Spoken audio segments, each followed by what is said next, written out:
Herzlich willkommen hier auf der Austria Comic Con zu unserem Game of Thrones Panel. Es ist leider ein bisschen geschrumpft, aber einer hat es geschafft. Deswegen, ganz wichtig, es geht um eure Fragen. Was ihr von ihm wissen wollt, das sollt ihr erfahren. Bitte einfach die Hand heben, wenn ihr eine Frage habt. Aber ich glaube, wir holen ihn zuerst einmal auf die Bühne. Ladies and Gentlemen, James COSMO!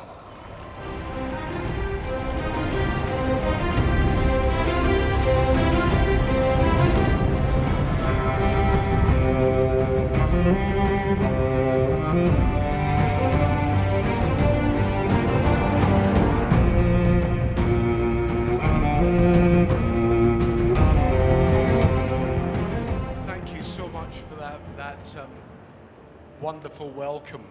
I must apologize that my German doesn't exist.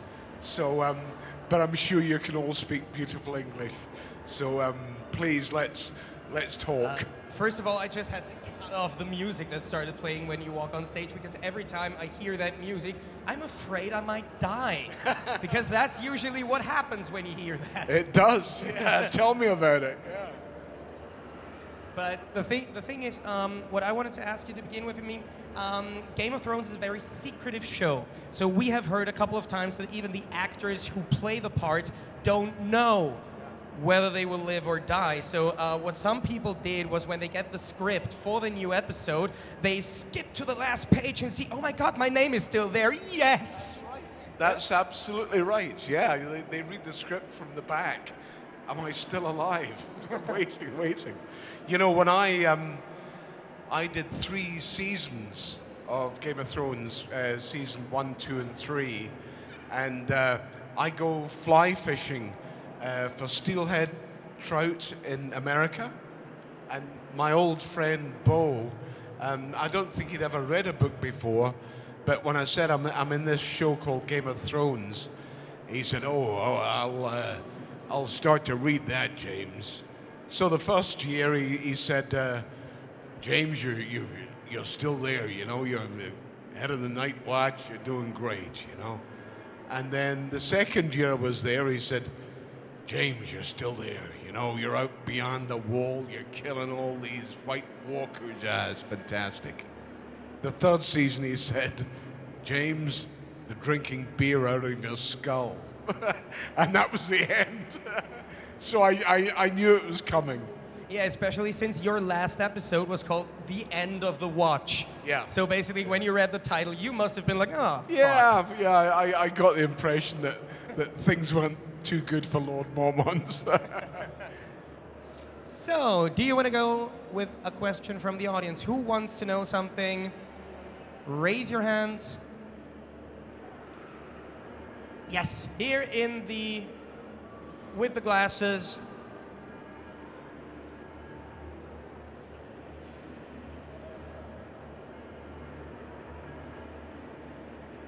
Hello, sir. Hi. Hi. Well, I don't know if you are still following the show, if you're watching it now, but when Jorah found out that his father had died, he kind of felt sad, since he couldn't redeem his honor. And do you think, if Jeor were still alive, that he would be proud of how Jorah became now at the side of Daenerys Targaryen? Would you see the how can I express? You can also ask in German and I'll translate. Englisch ist, glaube ich, besser. Okay. Would you think that Jeor accept his son and his honor redeemed with the way how he became? That's a really interesting question. Yeah. I tell you, one of the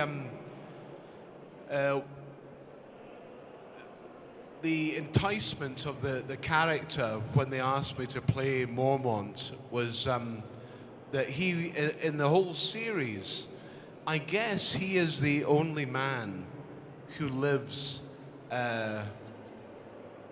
in honor. And I think he would be very proud of his son that his son decided to behave in an honourable way, you know. So I think, especially in today's world, that people behave that people that behave with honour are very important, and we see so little of it now. So I was very pleased to play Beaumont. Yeah. Thank you, thank you.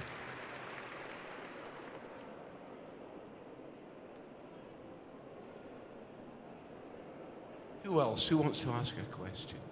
The mic is already going around. Oh, there we go. Good, good. Who do you think is going to sit on the Iron Throne at the end of the show, and who do you want to see sitting? Oh goodness, I've got no idea. It's been ages since I've been there, and they wouldn't tell me even if they knew.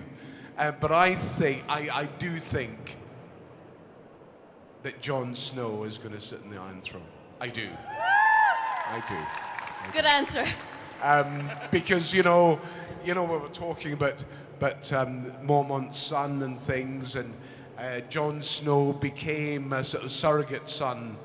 I think Lord Mormont saw in him a nobility and dignity that would maintain the Night Watch, and so I think it would be great if he did. I hope so. We shall see.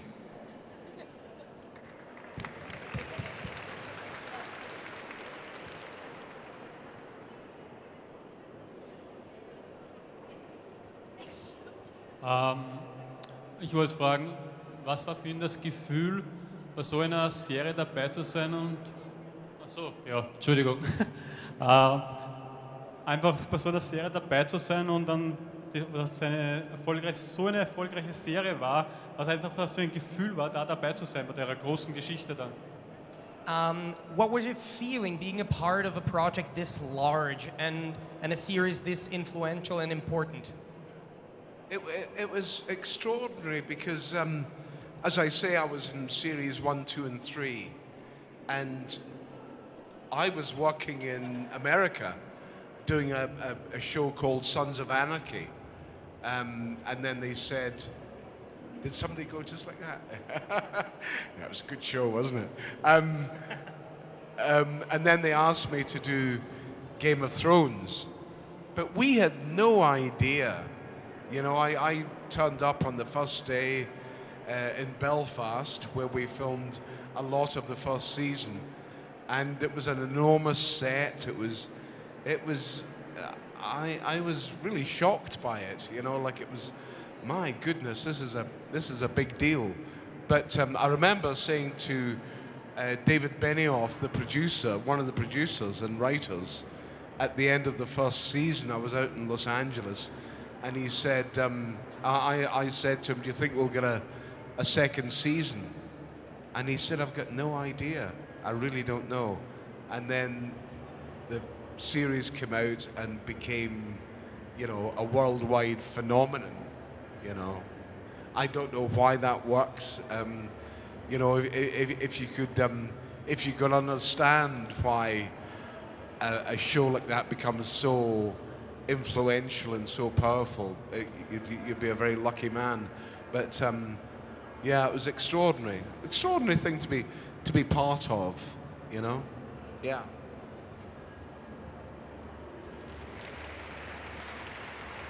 Next question was in the first row.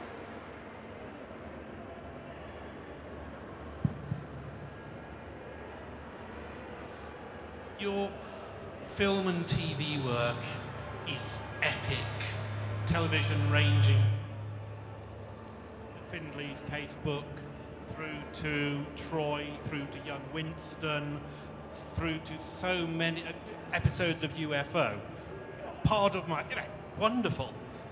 Which one or few are your favourites from the non-Game of Thrones parts that you've played? Okay.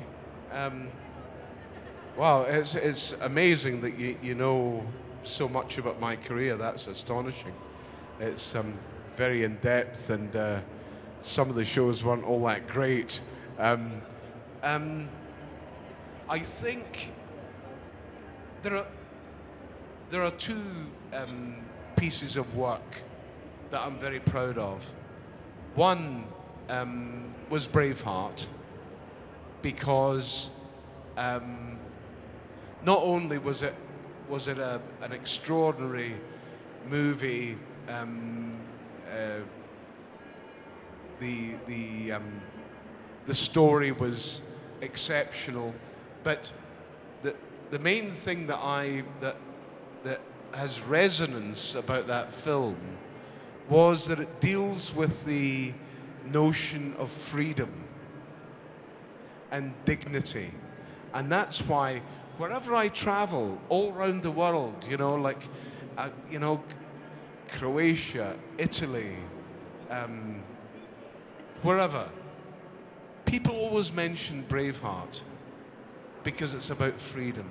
It's about individual freedom. And that's so important, especially now, you know, that we must fight for freedom and dignity of the individual. The other film was a film that none of you have seen, called The Pyramid Texts, which was a one-man film that I did about 4 years ago, and you can find it on iTunes if you feel like watching it. But those are the two films that I really care deeply about. The rest of my, like any actor, you know, you're a very small cog in a very big machine, you know. So to say one is proud of a film is sort of difficult, you know. But yeah, those are the two, Braveheart and The Pyramid Texts. Thank you. One thing to add to that, because I guessed that you would take Braveheart, because it's about freedom, it's about independence, and you're from Scotland. And the film is also very important for, you know, Scottish independence, for its historical context. Do you think that plays into the fact that you like this movie that much? Oh goodness, yes. I mean, it had the most extraordinary effect in Scotland.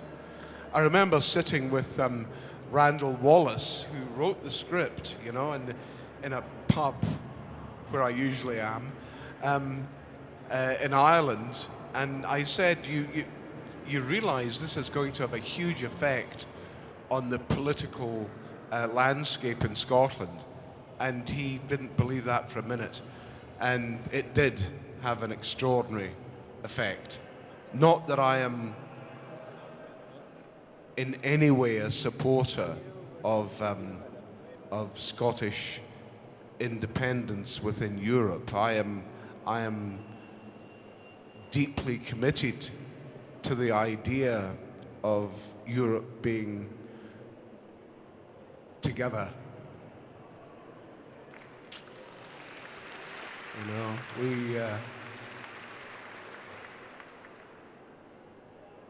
silly, I get very emotional about that sort of thing. But you know, we have experienced, or I haven't experienced, but my forefathers have, you know, the death of millions, because Europe wasn't one continent together, and we must stay together.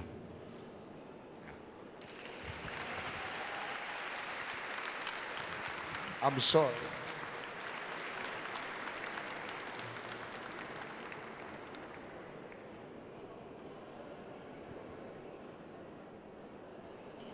Do you want to ask a question or do you want to shoot me?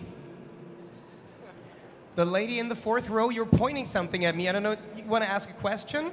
Ist der Mikrofon oder magst du mir erschießen? Ach so, okay. Sorry. You can never tell these days.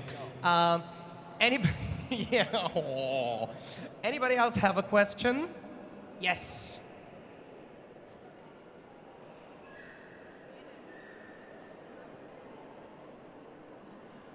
I would like to ask another Game of Thrones question, if that's all right.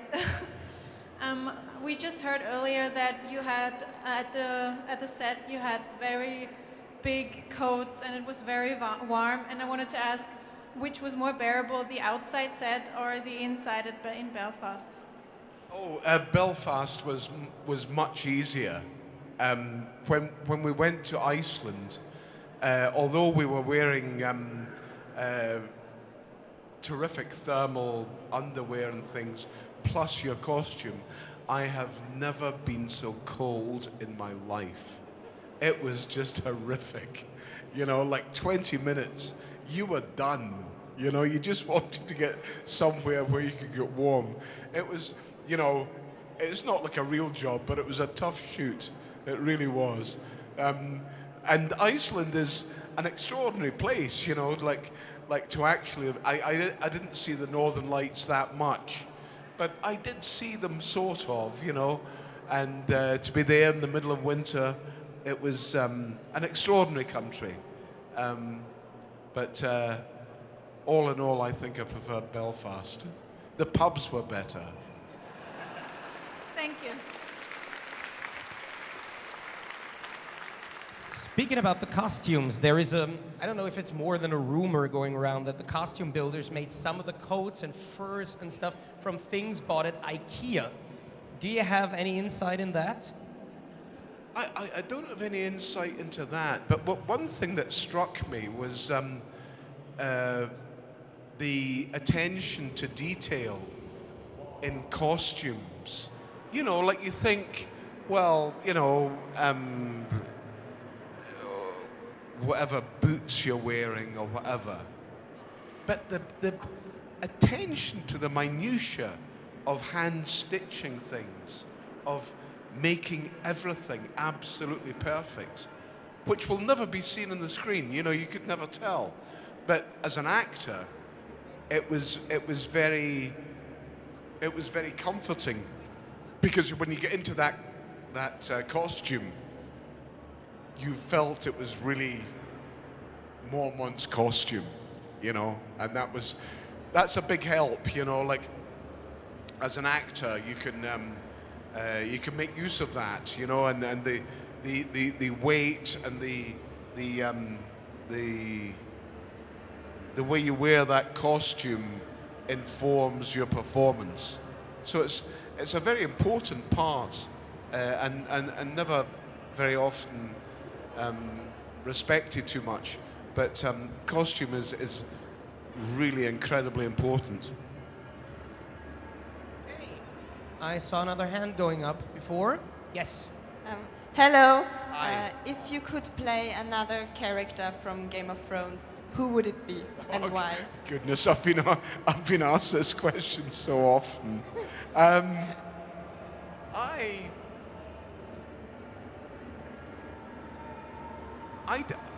don't know. I don't know. You know, when they gave me the first pages of the scene with Lord Mormont, I fell in love with that character. Like I spoke before, you know, a man of huge dignity and honor. I don't think there's anyone else like that in Game of Thrones. So if I couldn't play Mormont, I wouldn't play anyone. Thank you. Wow. I thought you was gonna say, I want to be the dragon because I'd look badass and can burn shit. Okay, next one. Yes, here in the middle. Stuck in the middle with you. I'm afraid that someone might cut my ear off when I sing that too much.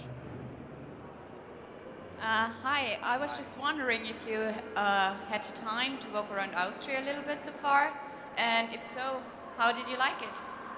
Oh, I've worked in Austria about 3 times. I'm going to share a secret with you. I made one of the worst films ever in Austria with Matt LeBlanc and Eddie Izzard. It was truly a dreadful film. But I was in Austria for about 2 months and had the most wonderful time here.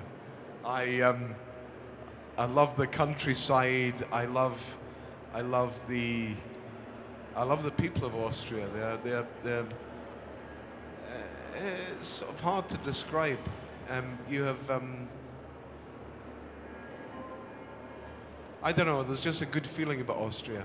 They're real good people, and I always love coming here, and I hope I do for many years still. That's nice to hear. Thank you.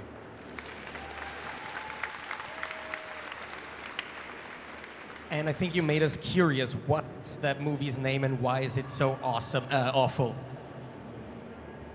Don't want to talk about it. Honestly, it's terrible. It's called All the Queen's Men, and Matt LeBlanc, Eddie Izzard and I dress up as men in this movie, and it's so embarrassing. I can't tell you, but if you want to have a laugh, look it up somewhere. I'm sure it'll be on some website somewhere, but you know, I've been in a lot of bad movies, but that was the worst. I have another question. Yeah. About Game of Thrones. What was the most memorable scene you shot? Oh, I think my death scene. Yeah. I knew it was coming, but I don't know why I found that especially. There was two, maybe not just my death scene, but there was another one where I spoke to Jon Snow about what it was to be the commander of the Night Watch, you know, to commit one's life to in service of justice and dignity. And therefore, after that, the Lord Mormont's death scene, he was a man who died with dignity and standing up for righteous things. I keep going on about this. I don't know why, but I really do believe, you know, that we in today's world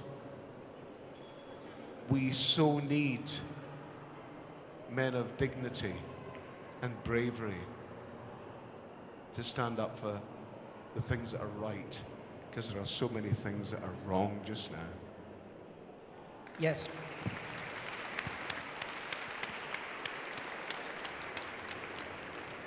Thank you. Had to put the mic down for that, but yes.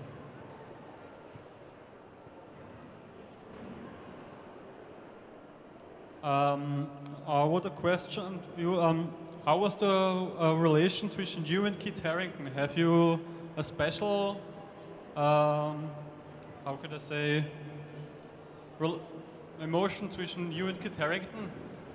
Yeah, it's always interesting as an actor, you know, when you meet, you know, a rising star. You know, he's the star of the show, and Kit is a lovely, really genuinely lovely young man.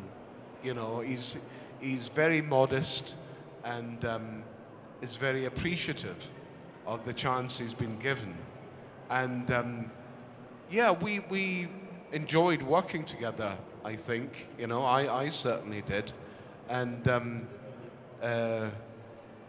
yeah, we had a good time together, and it was a very, you know, avuncular relationship, you know, like an uncle, you know, like to be, because I'm a father, you know, so, you know, and I've got 2 boys, one 24, but one 13, so I could sort of feel that that freedom of Lord Mormont trying to impart into Jon Snow what commitment he had to make to the Night Watch. Yeah, I really enjoyed that, and to give him Longclaw, you know, that You know, that was the biggest thing that he could do, you know, to say, this is it, this is yours. I love that scene, yeah.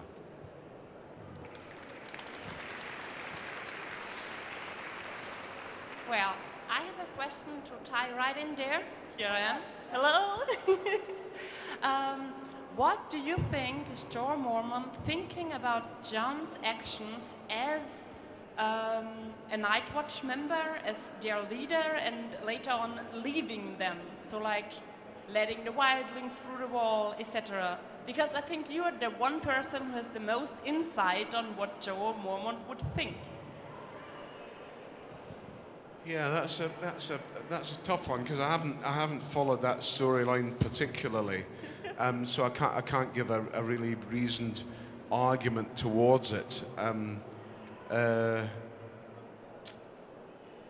I'm really sorry. I can't really answer that particularly. It's such an interesting question. I think Mormont would only expect his son to do the righteous thing all the time. Why are you going? Where are you going? What is the bar open? Come back. Is there free beer somewhere? Because we would come too. I'm trying to get out of this question, that's all. No problem. I was just thinking Thank you. Because what do you think? When it's about discussing like the whole fan theory thing, and it comes up a lot of times, so would Jorah Mormont be okay with the fact that Jon let the wildlings through? Yeah. So it's like, is it the right thing to let the living through, or is it the right thing to stay with the rules of the Night Watch? So that's the thing that gets discussed a lot. I think as my character, Lord Mormont, would be that he would never, ever allow the wildlings through, ever. No. No. He was a man of very solid principles. And he would never have done that. No. Not ever. And would have disapproved of his son doing that.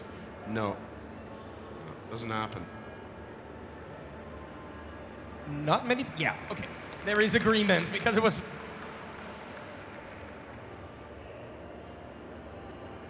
Next question. Chair? Okay. So, what was the funniest situation on a set? There were no funny situations. No funny situation? No, I was just cold all the time. You know, there's nothing funny about being cold and thinking you're going to die from being so cold. I had to set fire to a White Walker, and I was really pleased because it was the only time I was warm during the whole show when I set him on fire. But you know, like these big shows, you know, they're not particularly. It's quite a serious business. You know, it costs a lot of money. There's a lot of people there, so you got to come with your game face on and do the job, and then get out of there. You know, so I would like to say that I really loved being in Game of Thrones, and I did to a certain extent, but I prefer working on more intimate projects.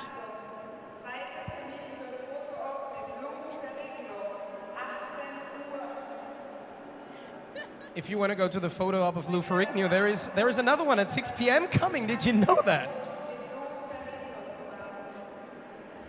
But actually, this is something I wanted to ask you, whether you're a fan of working with CG and new technology or having everything done in practical effects. And you already answered that question, because when you said this scene where you set the White Walker on fire was awesome because there was fire, I can see the disappointment in your eyes if you were to act that in front of a tennis ball that would later be replaced by digital fire.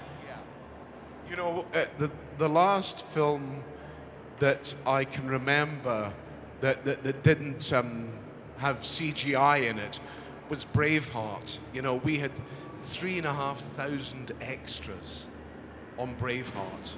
You know, 600 horses. Extraordinary. And there is a real difference in, you know, I don't know what you think, but you know, when you look at say Lord of the Rings or whatever, it doesn't have a magic to it. You know, it just doesn't feel real, you know. So I remember very fondly the days when we had huge amounts of people working on a show, and you know, with the advent of gameplay, you know, all the different, you know, games that my kids play, you know, that they become very immune to extraordinary effects, but they're not real, you know. It's very interesting. I still think people want to see films and plays that really involve people, you know.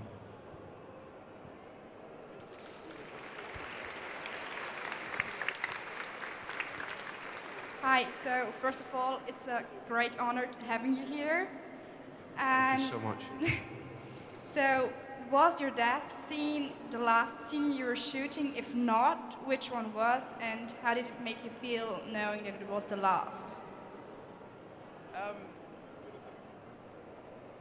Yeah, we actually shot my death scene in Belfast, and then I went out to Iceland to finish off the season, you know, and I was only there for a couple of weeks and things, but it was great, you know. Like I feel so privileged, really privileged.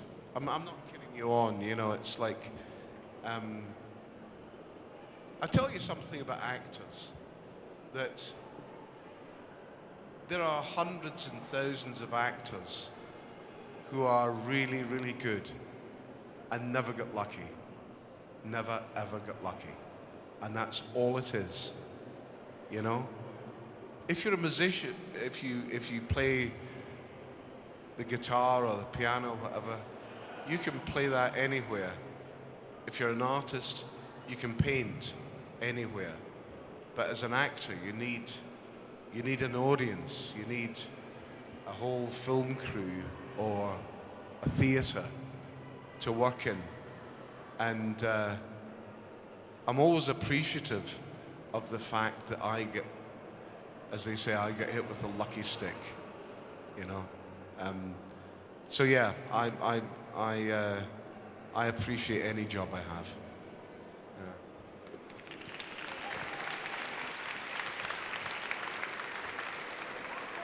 All the way in the back.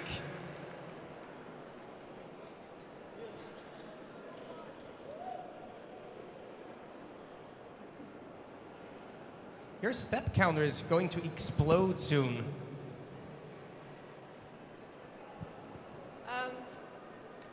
Are the actors who leave the show are now allowed to visit the set? Or I don't believe so. I mean, they are really, really tight on scripts, on locations. It's like the CIA. I mean, it's really, really secretive. So no, I don't believe they are. No. Once you're done, you know. And as soon as I finished, that was me. I never get contacted again about anything. That was me. I was gone, you know, which is cool.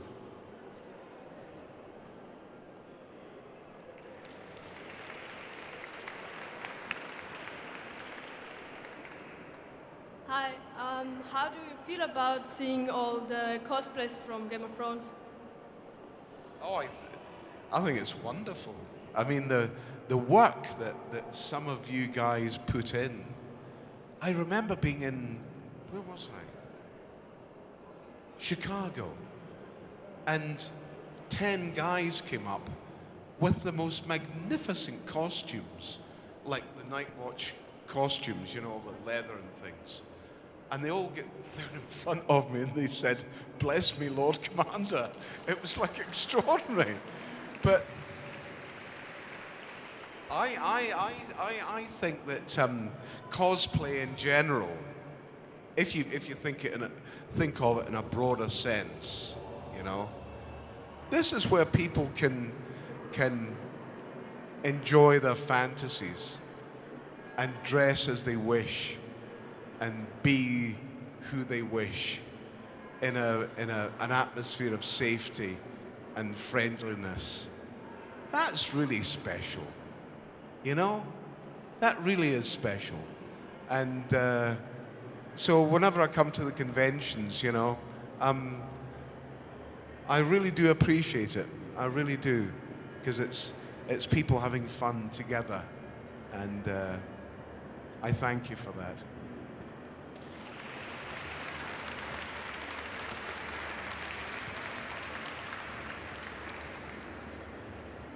Over the course of your life, you've met so many profound actors and famous people, and I was wondering if there was someone who had a massive impression on you, or if you ever starstruck with someone.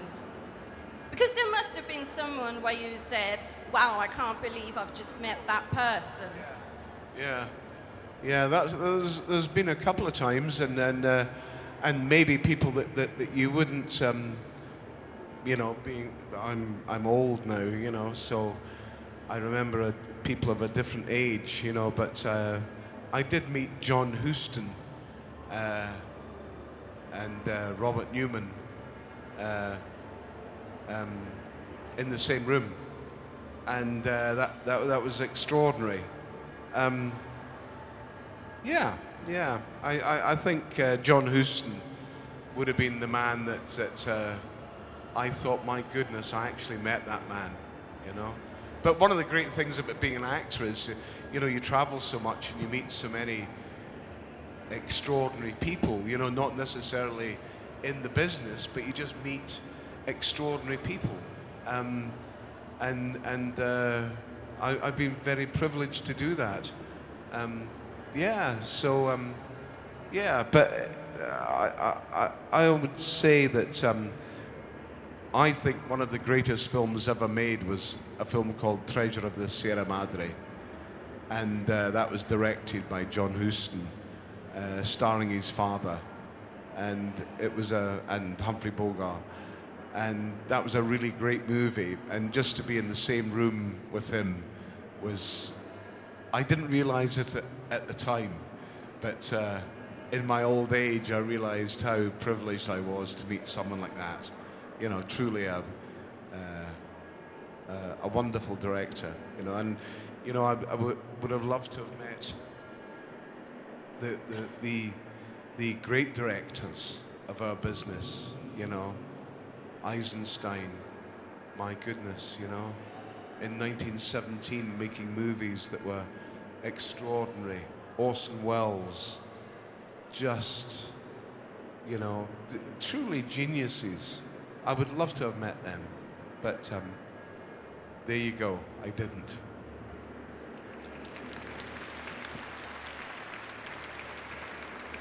Two hands going up in the middle. Girls, it's a race!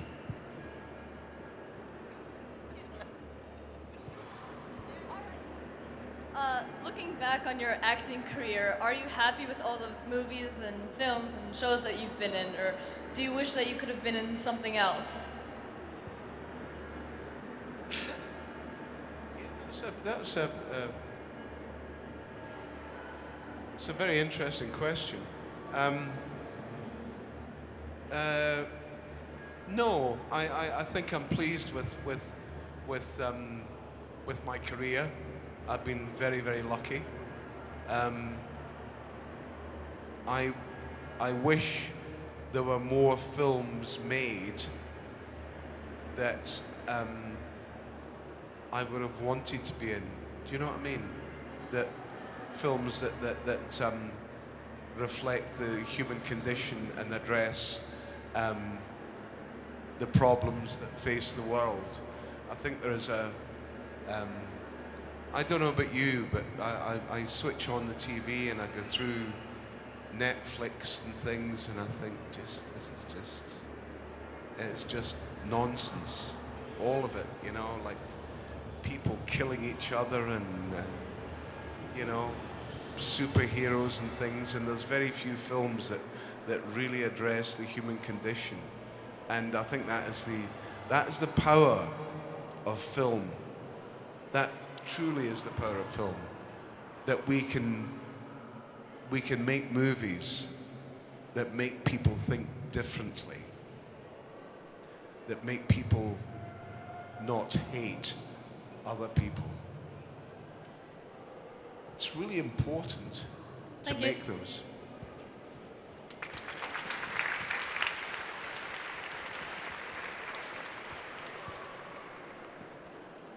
In the middle, a few rows back.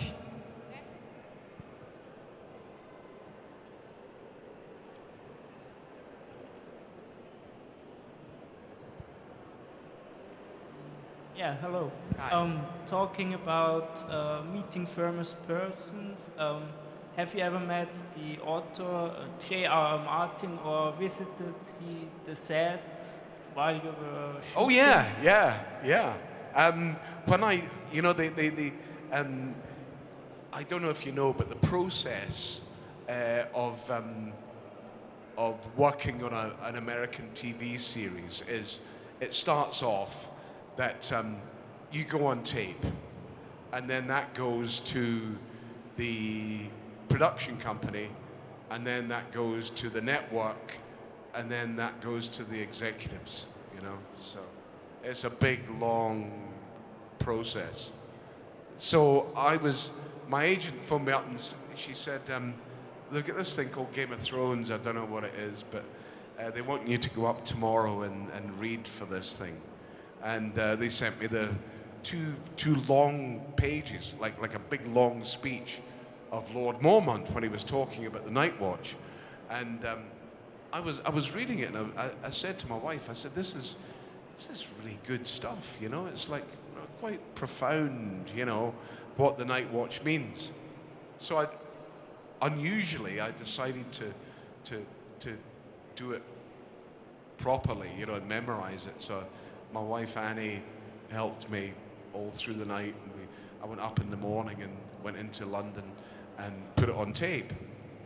And I was really pleased with what I did. You know, I thought I sort of nailed it. It was good. Always remember, I walked out the room. They asked me to do it twice, just on tape. And as I walked out, I always remember the casting director saying, "Fucking hell." So I thought it was pretty good. Anyway, I didn't hear anything from anyone except an email from George Martin, and it said, "Dear James, welcome to Game of Thrones." That was it. It was lovely. And have you met him in person as well, or did you contact him just via mail? I've got drunk with him several times.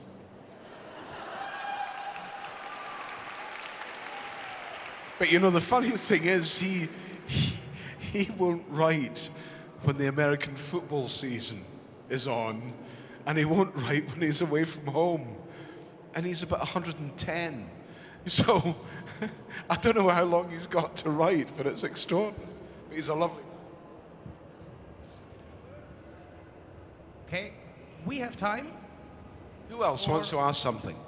Anything. One or two more questions. There is one. Hello.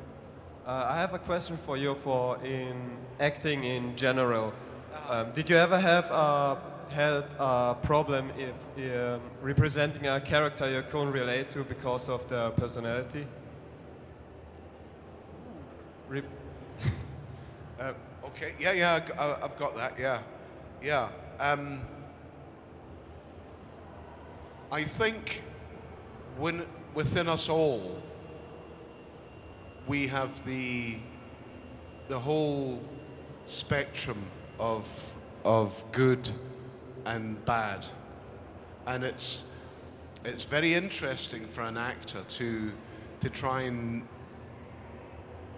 inhabit another character. So I've never had a problem with that. It's been sometimes not been very nice trying to, you know, inhabit a really bad person. But no, I think that's, if acting is an art, which I don't know, hiya. He keeps doing that. Every convention I go to, he does this.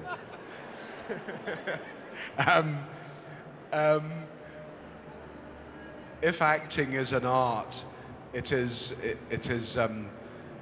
to try and inhabit another character, and that can be uncomfortable sometimes, and but it's also enlightening, you know, and you realize that we're all the same.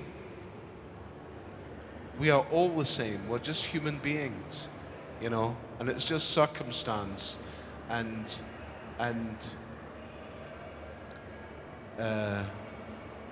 society, economic circumstances that make us different. Anyway, I'm waffling, it doesn't matter. Thank you very much. Okay, I think we have time for one last question. So who wants to have the honor to ask the last question of today's panel? Yes, there's the hand.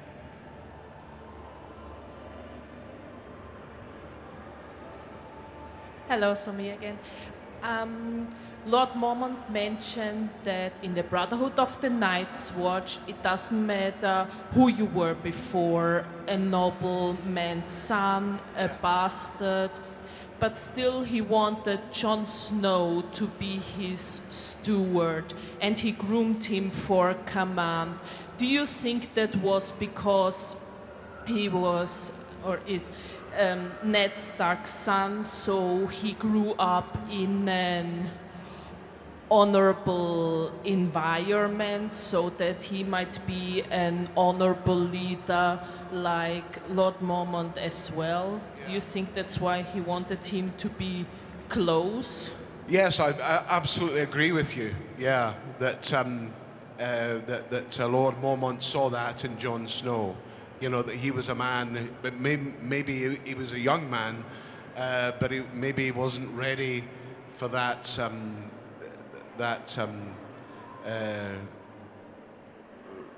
position, but he knew that he would become that man, you know, and to be a man of dignity and honor.